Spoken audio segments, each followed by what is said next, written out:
ছাত্র শিবিরের নেতৃবৃন্দ, হাটাজারি কলেজের অধ্যাপক সহ আমার সামনে উপস্থিত অত্র এলাকার মুরব্বীগণ, ছাত্র যুবক ভাইয়েরা, অত্র এলাকার আপামর জনতা, শুরুতে আল্লাহর শুকরিয়া জানাই যার মেহেরবানিতে আমরা দীর্ঘদিন রুদ্রধার পরিবেশে, কঠিন পরিবেশে জীবন অতিবাহিত করার পর প্রায় 17 বছর আমরা কথা বলতে পারিনি। 17 বছর আমরা সঠিকভাবে শ্বাস নিঃশ্বাস নিতে পারিনি। দীর্ঘ এই সময়ের পরে আল্লাহ রাব্বুল আলামিন দ্বিতীয়বার স্বাধীনতা, সকলেই বলছেন 5 অগাস্টের ওই স্বাধীনতার পর মুক্ত একটি পরিবেশ আমাদেরকে দান করেছেন। আজকে এই আয়োজনে কথা বলার সুযোগ দিয়েছেন। 2006 সালের শেষের দিকে অথবা 7 সালের প্রথম দিকে, আমার ঠিক স্মরণ নেই, ইফতার মাহফিল এখানে অনুষ্ঠিত হচ্ছিল। আমি প্রধান অতিথি ছিলাম এই রাস্তার উপরেই।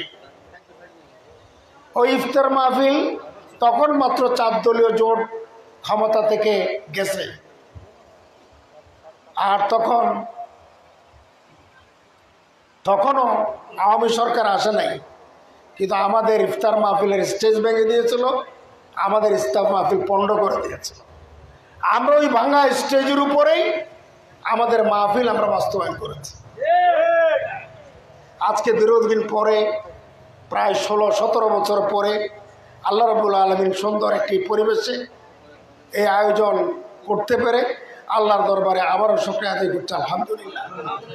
নবী করিম সাল্লাল্লাহু আলাইহি ওয়াসাল্লামের প্রতি দরুদ ও সালাম, যার আদর্শ বাস্তবায়ন আমাদের জীবনের উদ্দেশ্য, যার আদর্শ উজ্জীবিত হলে পরে অসুন্দর মানুষগুলো সুন্দর মানুষ হয়, অসুন্দর সমাজ সুন্দর সমাজ হয়।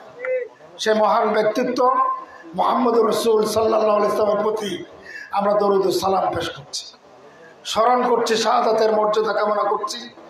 যারা যুগে যুগে কোরআনের সমাজ নির্মাণের জন্য নিজেদের জীবন বিলিয়ে দিয়েছেন, গত 15 আগস্ট, 5 আগস্ট, জুলাই আগস্টে মিলে যারা শাহাদাত বরণ করেছেন, এবং বাংলাদেশের স্বাধীনতা যুদ্ধে 1971 সালে যারা স্বাধীনতা বরণ করেছিলেন, শাহাদাত বরণ করেছিলেন, সকলের শাহাদাতের উত্তম মর্যাদা আল্লাহর দরবারে কামনা করছে এবং সুস্থতা কামনা করছে, স্বাভাবিকতা কামনা করছে। যারা বিগত আন্দোলনে পঙ্গুত্ব বরণ করেছেন, হাত হারিয়েছেন, পা হারিয়েছেন, নানাভাবে আহত হয়ে এখনো মেডিকেলে দিন কাটাচ্ছেন, তাদের আল্লাহ রাব্বুল আলামিন যাতে তাড়াতাড়ি সুস্থতা দান করেন, সেই সুস্থতা আল্লাহর দরবারে কামনা করছে। প্রিয় ভাইয়েরা, সম্মানিত উপস্থিতি, আমাদের আগে গুরুত্বপূর্ণ অনেক কথা সম্মানিত অতিথিবৃন্দের পক্ষ থেকে এসছে। প্রধান অতিথি বলার মতো বেশি কিছু থাকে না, তারপরও সৌজন্যতার খাতিরে 2-1টি কথা বলে আমার বক্তব্য শেষ করতে চাই। এই সিপাতলি আমার জন্মস্থান। 1971 সালে স্বাধীনতা যুদ্ধ যখন চলছিল, তখনই জুলাই মাসে আমার জন্ম হয়েছে এই সিপাতলিতে। যদিও বা আমরা 1968 সাল থেকে হাটাজারি প্রফারে কলেজের পাশে আমরা থাকতাম, কিন্তু আমার জন্ম হয়েছে এই সিপাতলিতে। 71-এ আমরা স্বাধীনতা যুদ্ধের সময় আমাদের পরিবার এখানে চলে আসছিল, তখনই আমার জন্ম হয়েছে। আমার এই জন্মস্থান হওয়ার কারণে এই জন্মভূমির প্রতি আলাদা একটা দরদ আমার নিঃসন্দেহে আছে, যে কারণে বিভিন্ন সময়ে বিভিন্ন প্রয়োজনে এখানে আসার চেষ্টা করেছি। আজকেও এই আয়োজনে এসেছি শুধুমাত্র আমার ওই আন্তরিকতার কারণে। আজকে খুব ভালো লাগছে, অসংখ্য মুখ যাদেরকে দেখছি, তারা কোনো না কোনোভাবে আমাদের আত্মীয়, আপনজন, সকলের সাথে কোনো না কোনোভাবে পরিচয় আছে। যেই ছেলেগুলো পুরস্কার পেয়েছে, কেউ ভাতিজা, কেউ নানাভাবে আত্মীয়তার সম্পর্কে আমার সাথে জড়িত। আজকে এই জায়গায় এসে নিজেকে আনন্দিত যেমন মনে হচ্ছে, নিজেকে গর্ববোধ করার মতো একটা ভাব অবস্থা আমার তৈরি হয়েছে। আমি এই জনপদের মানুষগুলোকে দু একটি শুধুমাত্র আহ্বান জানাতে চাই। দেশ দীর্ঘদিন জালিমের জুলুমের শিকার হয়ে মানুষ নানাভাবে নির্যাতিত হয়েছে। প্রত্যেকটা ব্যাপারে মানুষ নিজেদের স্বাধীনতা ভোগ করার কোনো সুযোগ পায়নি। ভোট দেওয়ার ক্ষেত্রে স্বাধীনতা পায়নি, কথা বলার ক্ষেত্রে স্বাধীনতা পায়নি, অর্থনৈতিক ক্ষেত্রে স্বাধীনতা পায়নি, সাংস্কৃতিক ক্ষেত্রে স্বাধীনতা পায়নি। কোনো দিক থেকে মানুষ স্বাধীনতার স্বাদ ভোগ করতে পারেনি। ৭১ সালে বাংলাদেশ স্বাধীন হলো। দীর্ঘ ৫৩-৫৪ বছরে প্রকৃত স্বাধীনতার স্বাদ বিগত সরকার যেগুলো এসছে কেউ বাংলাদেশের জনগণকে দিতে পারেনি। আজকে মানুষ হাহাকার করছে, আর্তনাদ করছে। আজকে থেকে ৩০ বছর আগে যেই দেশ ছিল, ৩০ বছর পরে এই দেশের অবস্থান উন্নতির দিকে না গিয়ে অবনতির দিকে গেছে।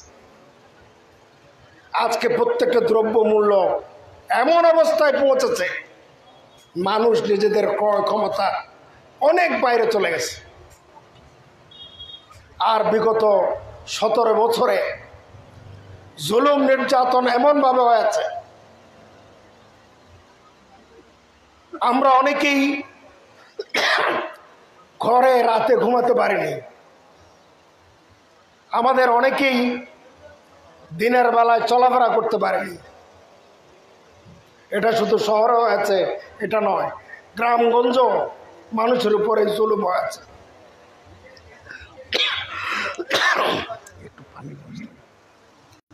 এই জুলুমের বিপরীতে মানুষ কথা বলার কোনো সুযোগ পায়নি, কোনো অধিকার পায়নি। আজকে দীর্ঘদিন পর একটা পরিবেশ আল্লাহ আমাদেরকে দান করেছে। অনেক আন্দোলন সংগ্রামের পরে এই পরিবেশ তৈরি হয়েছে। বিগত জুলাই আগস্টে ছাত্র জনতার যে আন্দোলন আমরা দেখেছি, সে আন্দোলনে আপামর জনতা ঝাঁপিয়ে পড়েছে, দল মত নির্বিশেষে ঝাঁপিয়ে পড়েছে। প্রত্যেকের মুখে একটাই স্লোগান ছিল, খুনে হাসিনার সরকার এই মুহূর্তে দেশ ছাড়তে হবে, ক্ষমতা ছাড়তে হবে। আমরা দেখেছি ছোট ছোট ছেলেদের আন্দোলন, ছাত্রদের আন্দোলন, হাসিনার মতো দুর্দণ্ড প্রতাপশালী ওই ব্যক্তিকে দেশ থেকে পালাতে বাধ্য করেছে। এখন আবার তিনি বলছেন আমি এখনো প্রধানমন্ত্রী।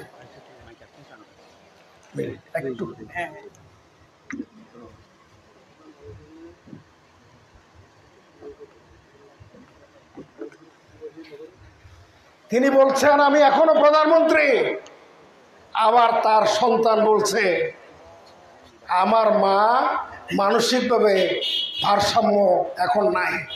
যে কথাগুলো বলছেন সেগুলোকে কাউন্টে আনার কোনো প্রয়োজন নাই।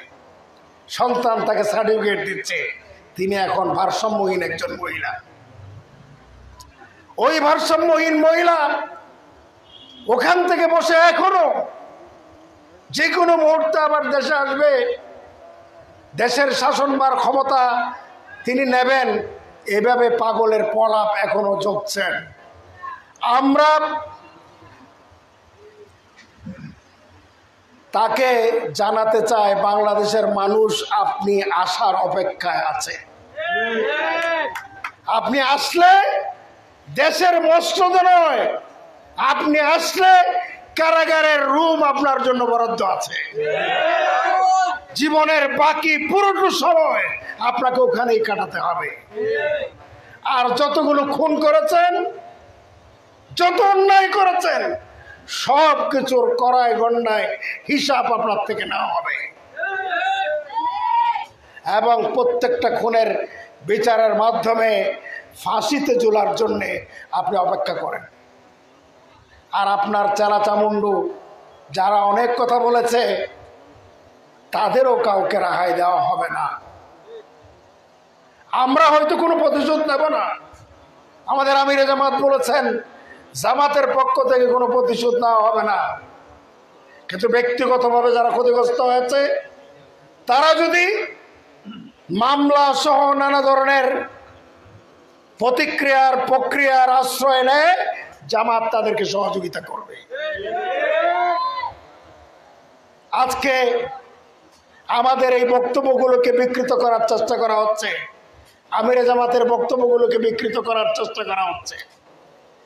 জামাত রাসূলুল্লাহর নীতি অবলম্বন করে আল্লাহর আইন অনুযায়ী, আল্লাহর বিধান অনুযায়ী নিজেরাও পরিচালিত হয়, দেশকেও পরিচালনা করার জন্য জামাত ইসলামের সিদ্ধান্ত রয়েছে।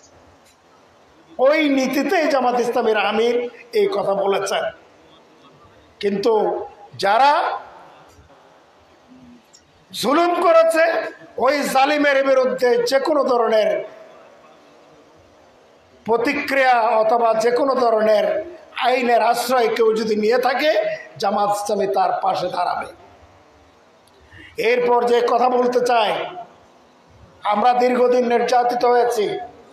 আল্লাহর আখিরি কালামের দুটো আয়াত আপনাদের সামনে তেলাওয়াত করেছি। আল্লাহ বলছেন ওয়াকাইন মিন নাবিয়্যিন কাতালা মাহু রিব্বিয়ুনা কাসীর ফামা ওয়াহানু লিমা আসাবাহুম ফি সাবিলিল্লাহ ওয়া মা দাউফু ওয়া মাস্তাকানু ওয়াল্লাহু ইউহিব্বুস সাবিরিন। অতীতের নবী রাসূলরা অনেকে এসেছেন যাদের সাথে মিলিত হয়ে অনেক আল্লাহওয়ালা লোক নির্যাতিত হয়েছে, বঞ্চিত হয়েছে, নিপীড়িত হয়েছে। এরপরও তারা তিনটা জিনিস প্রদর্শন করেনি। প্রথমত তারা হতাশ হয়নি, দ্বিতীয়ত তারা দুর্বলতা দেখায়নি, তৃতীয়ত তারা বাতিলের সামনে মাথা নত করেনি। জামাত ইসলামের কর্মীরাও দীর্ঘ 15-20 বছরে একজন সাধারণ কর্মীও কখনো হতাশ ছিল না। একজন সাধারণ কর্মীরও কোন ধরনের দুর্বলতা দেখায় নাই এবং তাদের প্রলোভনে কোনো অবস্থায় নির্যাতনে প্রলোভনে মাথা নত করে নাই। আর তারা দোয়া করেছে রাব্বানা গফির লানা যুনুবানা ওয়া ইসরাফানা ফি আমরিনা ওয়া সাব্বিত আকদামানা ওয়ানসুরনা আলাল কাওমিল কাফিরিন। আল্লাহ রাব্বুল আলামিন আমাদের পক্ষ থেকে যদি কোনো ভুল হয়, বাড়াবাড়ি হয়, তুমি আমাদেরকে ক্ষমা করো, আমাদের কদমগুলো মজবুত করো ওই বাতিলের মোকাবেলায়, কাফেরদের মোকাবেলায়। এই দোয়া জামাত কর্মীরাও করেছে, আমরা এখনো সেটা করে থাকি। আমরা আমাদের সংগঠনের নেতৃবৃন্দের পক্ষ থেকে বলা হচ্ছে আমরা এখনো কোনো ধরনের বাড়াবাড়ি, কোনো ধরনের জুলুম আমরা কখনো করব না। আমি একটি ঘটনা আপনাদেরকে বলতে চাই। আমি চট্টগ্রামের কলেজের সভাপতির পরে মহানগরী যখন সাংগঠনিক সম্পাদক তখন গ্রেপ্তার হয়েছিলাম আওয়ামী লীগ আমলে। অনেকগুলো মামলা দিয়ে গ্রেপ্তার করা হয়েছে, আমাকে মার্ডার কেসের আসামি বানানো হয়েছে। যাকে মার্ডার করেছি তার চেহারাও আমি দেখিনি। পুলিশের গাড়িতে হামলা, থানায় আক্রমণ, যেগুলোর ন্যূনতম সম্পর্ক আমার সাথে ছিল না। ওই গ্রেপ্তার পরবর্তী যখন 4 দলীয় জোট সরকাররা বলে মুক্ত হলাম, চট্টগ্রাম কলেজে তখন শরণার্থী হোস্টেল আমি থাকতাম, যেটাতে নবীন বরণ এবং বিদায় অনুষ্ঠান হচ্ছিল। ওই